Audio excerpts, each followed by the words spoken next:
Last week, I submitted my last requirement to conclude my last classroom year as a medical student. So next year, I'll be starting my clinical rotations, which involve interacting with patients, taking history, basically applying the knowledge that I've been building up over the past 3 years. And over the past few days, I've been reflecting and I realized that I've spent half of my classroom years online since the pandemic started in my second semester during my second year of medical school. And the past year and a half has brought about some of the hardest times in my life as a student by far. And in this video, I'll be sharing some of my thoughts and insights from this uncertain time.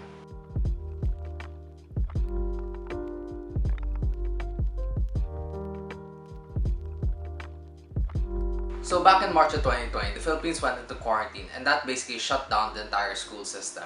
And many of my batchmates and I went back to our respective homes unsure on how the next few months would pass. And fast forward a year later, the pandemic still rages on, and with the end, at least for my country, still distant.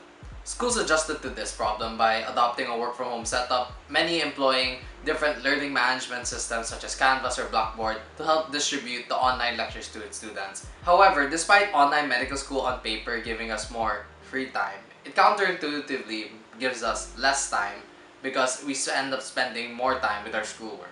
Let me explain. What was great about face-to-face classes is that it provided a structure to our day.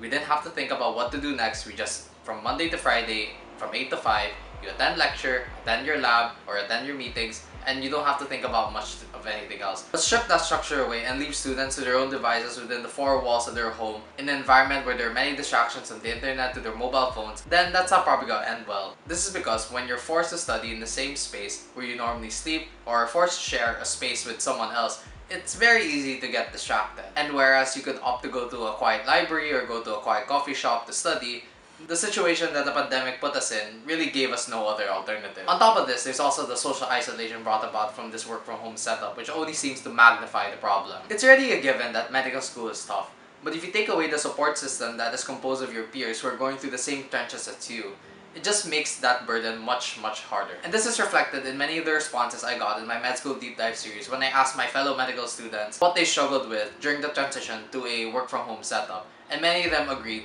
that the distractions of home and the social isolation greatly affected them. Initially, early on in the pandemic, I was enthusiastic about the whole idea of online learning because I could control my time and watch the lectures at my own pace. But as the pandemic wore on, I felt that it started to take a toll on me, and I found myself just going through the motions of going through the lectures and not really feeling the joy of the learning process. And even prior to the pandemic, it'd be quite normal just to feel tired from all the lectures. But I think the pandemic just seemed to magnify that effect. And I'm sure this is something not unique just to medical students, as I'm sure students all around the world have been experiencing something similar during this pandemic.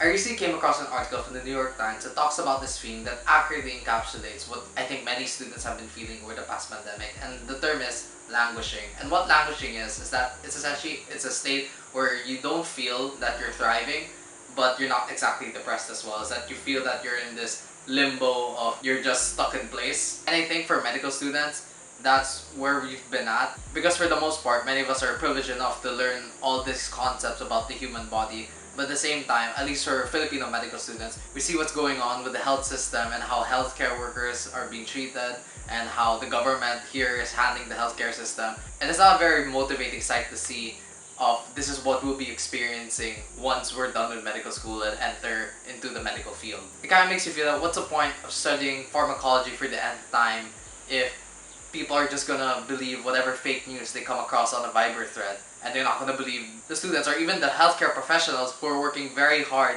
to prevent this disease from spreading or to educate people on the truth regarding these matters. How I coped with this is that I tried to engage in an activity that would allow me to feel that I was accomplishing something or was making an impact in society.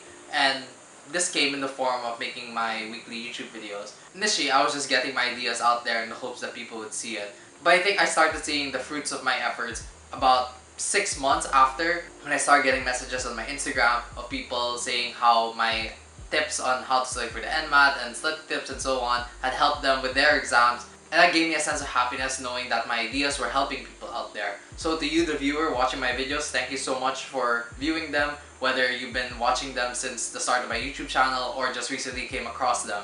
And I hope you can share these videos to people who you think will be helped by them too.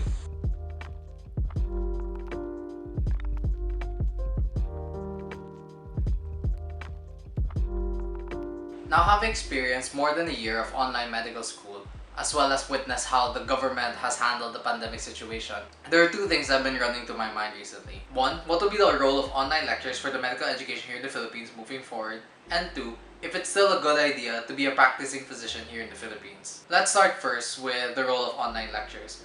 I think the idea of having flexible learning for students, in that students have the option whether or not to attend lecture, is important to have because not everyone benefits from attending live lectures. Personally, I think I learned more from listening to recorded lectures, in that I could listen to the lecture at my own pace and stop after certain points so I could take time to digest and actually understand what the lecturer was saying. And on top of that, I could make flashcards using Anki or input it in Notion before moving on to the lecture, so that I'd only have to watch the lecture once and not have to rely on going through the chances after the lecture to try to understand it again. So I think giving students the option of whether to attend the live lecture or just watch a recorded lecture in their own time will give them a better opportunity to actually learn the material properly. Even prior to the pandemic, a lot of medical schools in the UK and US were already putting their lectures online.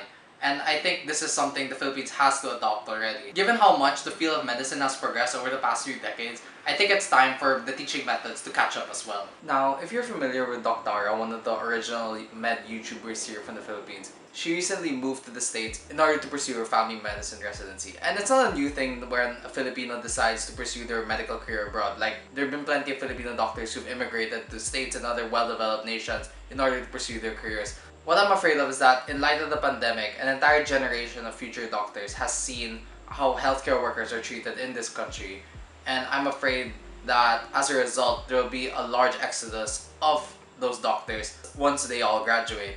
And you can't really blame them for wanting to do so, because unless you come from a well-off background, it's really hard to make a living as a doctor here in the Philippines compared to doctors in other countries.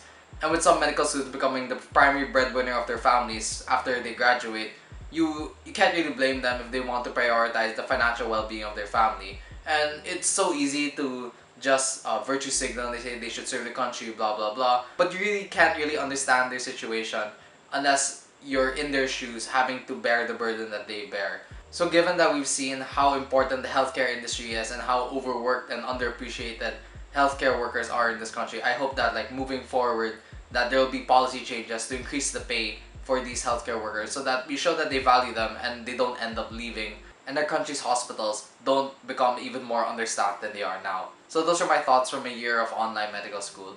Are there things that you agreed with, things that you disagreed with? Are there insights that you had from your experiences? And if so, leave it in the comment section down below, because I think it's important to have these conversations right now, especially if you want to make changes in this country. So thank you so much for watching, and I'll see you guys in the next video.